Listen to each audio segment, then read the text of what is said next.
Futures and options on futures trading involve substantial risk and is not a suitable investment for all types of investors. Past results are not necessarily indicative of future results. When I use the word I in this video, it refers to what I teach in my charting course or what I author in my twice daily oral and written updates. Prices shown on charts and quote boards are in real time and take into account all known activity up to this point in time. And if you'd like to read more of this disclaimer, simply hit the pause key on your video player. Good day. Ira Epstein with your metals market update, and this is for Monday, and we are now on the 26th of June 2017, and we're about 5:25 p.m. Central Daylight Time. I made an error. I erased all my graphs by accident, and the way I did it, I couldn't even recover them. I did a real good job of overwriting them, and I couldn't go back anywhere to do it. That's why I'm so late tonight. In the gold market, August gold down $2, but there was a fat finger trade today. Now, for those of you who don't know what a fat finger is, it means, let's assume you were selling 10 gold. You put an extra zero, or you put an extra 2 zeros on it. You didn't realize what you did. We call it fat because it's in the trade, it would be if your finger hits another digit with it. Think about that. Okay. Supposedly, and I don't have all the facts, 1.8 million ounces of gold was sold in a minute. It's a heck of a lot of gold, and it drove the markets down. Took silver down with it last night, in case you were wondering what was going on. Then the markets, after you get through it, that recover. But that doesn't mean prices are recovering. You're still down to 1244 here in the gold. It's not the prettiest picture that you could have for the prices. And what you're done is you're still stuck in this, if you will, angle here where you've got a support line here, your resistance line here. I could draw it even a little sharper than that, but that's about the gist of what is going on, and you're just back and forth in there. As you can see, that fat finger really took the trade down. If we come to today's lows, it took you down to 1236.5. Now, there's a good piece and a bad piece about that. If that's all that it drove it down, maybe this market is finding a home. Because I've seen markets drop a lot more than that on what we call fat finger trades in the industry. Somebody's got to ask, how did they put that in? Did they have enough money to do those trades? Blah, blah, blah. Generally, when you get these errors, you get the government involved and they look into it. So I wouldn't be surprised if we hear news about that over the next few days. You still have a pattern, though, of 1243.5 to 1256.40 on closing basis. So as I look at the chart overall, you broke the downtrend because this close took out that one.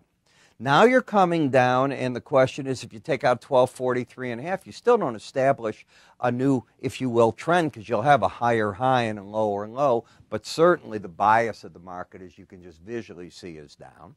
When you come to the swing lines, you get to see this easier. You see the higher high and the lower low. That means you have no trend at work. Do you have a bias at work? Yeah, you've had that all the way through. You've been under this 18-day average of closes since literally the end of the first week of June. And my theory is that when the market is under the 18-day average, it has a bearish bias. Over it, a bullish bias. I use that as a filter when I put together my different trade signals. The battleground seems to be the 100-day average of closes, which is bad news if you're bullish in the market, because that still gives the market, with the longer-term traders saying, hey, I'm underwater. Traders that are bullish like to be over that key average. You're not there right now. When we look at Bollinger Bands, you can see the upper band here in the dashed black and the lower. Remember the theory. The theory of a Bollinger Band algorithm is that the market will trade within it 95% of the time. I've taken it further from my use, and I can tell you that I look at it that the first time it's hit on the upside or downside is where I think professional money comes out of the market. What I teach is you never sell a Bollinger Band, you never buy a Bollinger Band. It is where the pros are coming out of the market. Can the market stay over a band like it did here? Yeah, but there's a finite amount of days that my study has shown. That doesn't mean you can't break that and go further, but my historical studies show that there is a number, and what I do is once you're over it, I count each of those days as taking away one of those 5 percentage points. When I look at the August slow stochastics, I see a market that still has embedded. Now, what does embedded mean?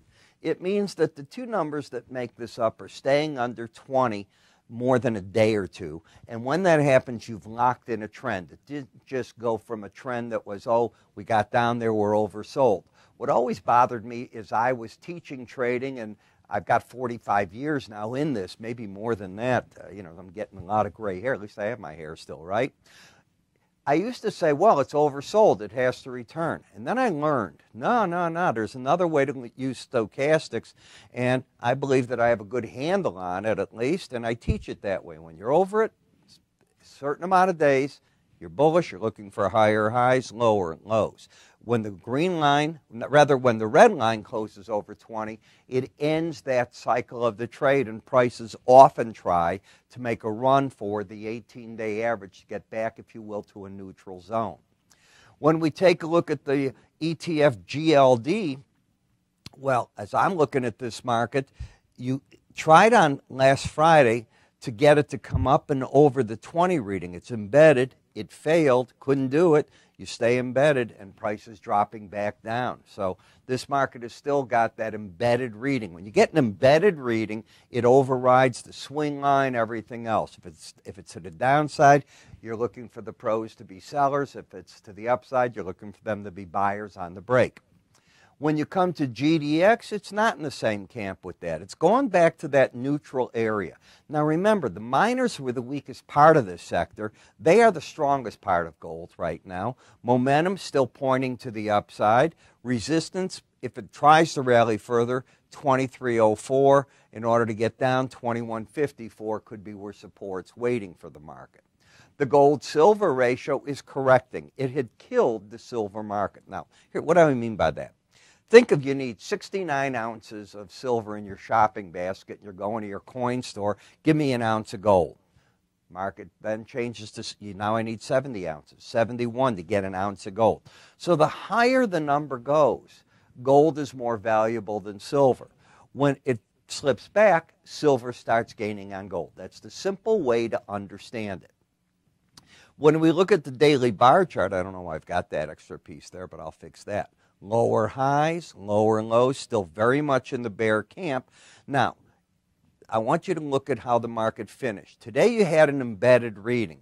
You're losing it tonight. If this market doesn't get down very quickly and start dropping away, if it loses it, the odds favor price and the 18-day average are going to try to come together. So this is a big warning sign. The market must continue down right now. In the copper market, you can see how the daily bar chart's looking here. Higher lows, higher highs. Got to ask yourself, why is copper acting so good? And there's an obvious reason, to me at least. The Grasberg mine in Indonesia is still not in operation. Remember, they've had a huge argument with the government, the owners of the mine, with the government of Indonesia. The Indonesians want to break the contract that they have for long-term leases. The mine saying, you know something, we have a legal right, we'll take you to courts, blah, blah, blah. Outside of, obviously, Indonesia, World Trade Courts and the likes of it. And in the meantime, we're not going to invest in our mine, because if you're taking it away or changing our contract, what do? Think of it like OPEC. Now you lose 5% of the world production, and that is what that mine has put out. So that's keeping a bid. At least that's what the fundamental traders are explaining it as. In the daily bar chart of platinum, you had a higher high, now a lower low. And what about this embedded reading? Well, if we go back here, you're fully embedded. So here is a market that just is still locked into a bear trend, and prices going down until that red line closes back over 20. In the palladium market, as the market was super strong and finally got up to its upper Bollinger Band, and this was last Friday, bang, falls apart as soon as it hit it. That's part of the theory I have. Not that it would go back to an 18-day average that fast, but it did. And as you can see, the market's finding support against that number as it's working its way down. This is what I'd call a neutral market. Now, the September dollar index remains very much in the bull camp.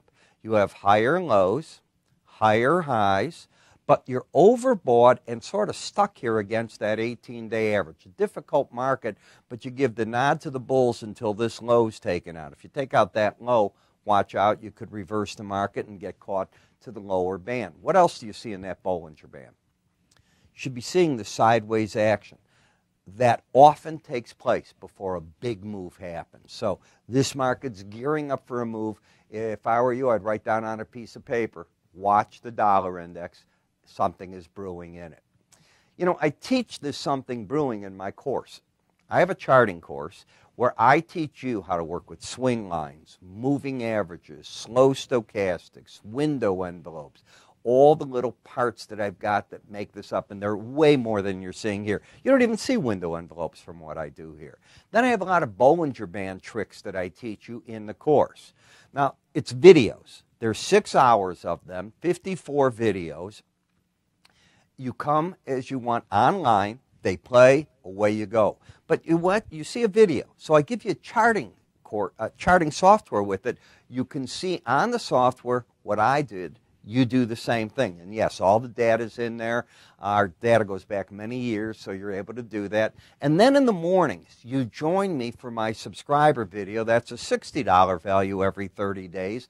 And what happens there is you're going to see the exact charts that I'm working with. I'll review 40 of them, and I point out the swing lines, the moving averages. I reinforce what you're learning so you're able to, number one, watch the video.